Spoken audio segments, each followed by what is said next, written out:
আপনারা সকলেই অবগত আছেন যে আসন্ন ঈদ উপলক্ষে ঢাকা থেকে ঘরমুখী মানুষ তাদের পরিবার পরিজন নিয়ে ঈদ উদযাপন করার জন্য নিজ নিজ গন্তব্যে যাতায়াত করবেন। এই যাত্রাকে নিরাপদ ও নির্বিঘ্ন করার লক্ষ্যে সকলকে সচেতন করার লক্ষ্যেই আজকের এই প্রেস ব্রিফিং। ঈদকে সামনে রেখে ঢাকা থেকে যে পরিমাণ যাত্রী সড়ক পথে যাত্রা করিবেন, নির্দিষ্ট সংখ্যক গাড়ি দিয়ে কম সময়ে সে পরিমাণ যাত্রীকে নিরাপদ গন্তব্যে পৌঁছানো কষ্টকর কাজ। ঈদ যাত্রাকে নির্বিঘ্ন, নিরাপদ, যানজট মুক্ত এবং সড়ক পথে চাঁদাবাজি মুক্ত রাখার লক্ষ্যে ইতিমধ্যে সড়ক পরিবহন সেতু মন্ত্রণালয়, স্বরাষ্ট্র মন্ত্রণালয়, আইন শৃঙ্খলা বাহিনী, যৌথ বাহিনী এবং মালিক শ্রমিক প্রতিনিধি সহ সারা দেশে সকল জায়গায় যৌথ সভা করা হয়েছে। আমরা ঢাকাস্থ টার্মিনালগুলোতে যাত্রীদের যাত্রা সার্বিক সহযোগিতায় এবং নিম্নোক্ত বিষয়ে কার্যকরী ব্যবস্থা গ্রহণের জন্য সরকারের সংশ্লিষ্ট মন্ত্রণালয় ও প্রশাসনের নিকট সবিনয়ে আহ্বান জানাচ্ছি। ১. ঈদের 5 দিন পূর্ব হতে ঈদের 1 সপ্তাহ পর পর্যন্ত ঢাকাস্থ সকল টার্মিনাল এবং আশপাশের এলাকায় পুলিশের টহল জোরদার করতে হবে। 2. ঢাকার চারপাশের চিহ্নিত স্থানসমূহ যেমন Chandra bypass, Gazipur bypass, signboard, শনির আখড়া, কেরানীগঞ্জ, ভুলতা, গাউসিয়া, মদনপুর, সাভার, নবীনগর, হেমায়েতপুর এলাকায় স্থানীয় ও হাইওয়ে পুলিশের মাধ্যমে বিশেষ নিরাপত্তা ব্যবস্থাপনায় মাধ্যমে যানজট মুক্ত রাখতে হবে। ইতিমধ্যে সরকারের সিদ্ধান্ত অনুযায়ী 25শে মার্চ 2025 থেকে ঈদ পর্যন্ত এবং ঈদের পরের 3 দিন পণ্যবাহী পরিবহন বন্ধ রাখার বিষয়টি নিশ্চিত করতে হবে।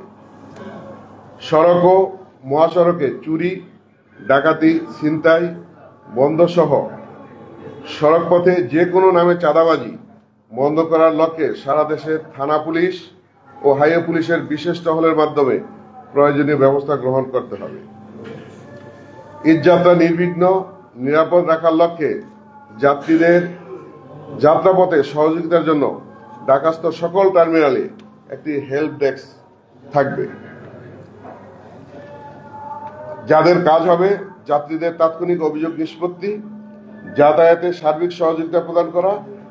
এই হেল্প ডেস্ক ঢাকা সড়ক পরিবহন মালিক সমিতি ও সংশ্লিষ্ট টার্মিনালের মালিক সমিতির সহযোগিতায় সার্বক্ষণিক তদারকিতে নিয়োজিত থাকবেন।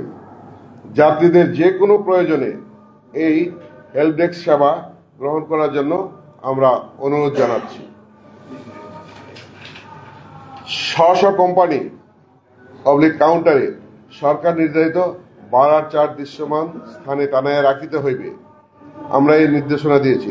এর ব্যত্যয় ঘটলে বা বেশি ভাড়া নেওয়ার অভিযোগ পাওয়া গেলে যাত্রীদের অভিযোগের প্রেক্ষিতে তাৎক্ষণিকভাবে সংশ্লিষ্টদের বিরুদ্ধে প্রয়োজনীয় ব্যবস্থা গ্রহণ করা হবে।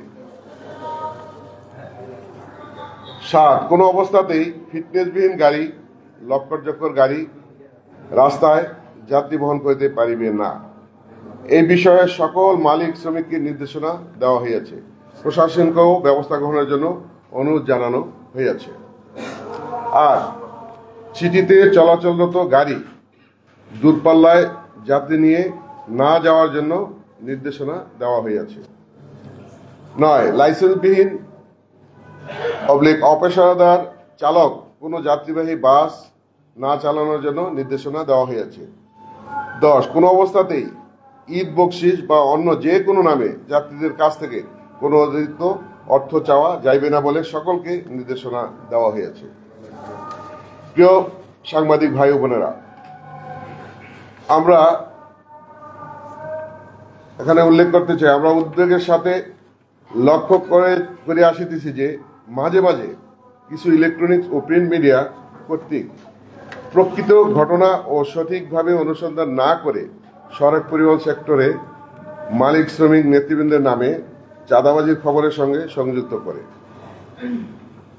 শিরোনাম করা হচ্ছে, যাহা তথ্যভিত্তিক ও সত্য নয়। আমরা এসব খবরের প্রতিবাদ পাঠালেও সংবাদে তা ছাপানো হয় না, যাহা দুঃখজনক এবং প্রকৃত সাংবাদিকতার পরিপন্থী বলে আমরা মনে করি। বিগত 16 বছর পতিত স্বৈরাচার আওয়ামী সরকার সড়ক পরিবহন সেক্টরকে দলীয়করণ সহ চাঁদাবাজির স্বর্গরাজ্যে পরিণত করেছিল এবং সকল ক্ষেত্রে একটি বিশৃঙ্খল অবস্থা সৃষ্টি করিয়াছে। আমরা আপনাদের সদয় অবগতির জন্য জানাইতেছি যে গত 5ই আগস্ট 2024 পর ঢাকা সড়ক পরিবহন মালিক সমিতি ও বাংলাদেশ সড়ক পরিবহন শ্রমিক ফেডারেশনের নামে সকল প্রকার চাঁদা বন্ধ ঘোষণা করা হয়েছে, যাহা অদ্যাবধি বলবৎ আছে। শুধুমাত্র স্ব পরিবহন কোম্পানি কাউন্টার মালিকেরা তাদের নিজ নিজ পরিবহন পরিচালনার প্রয়োজনে মালিকদের সিদ্ধান্ত অনুযায়ী পরিচালনা ব্যয় মিটাইয়া থাকেন। সেক্ষেত্রে কেন্দ্রীয় প্রভাবেই সংশ্লিষ্ট বা জড়িত নয়।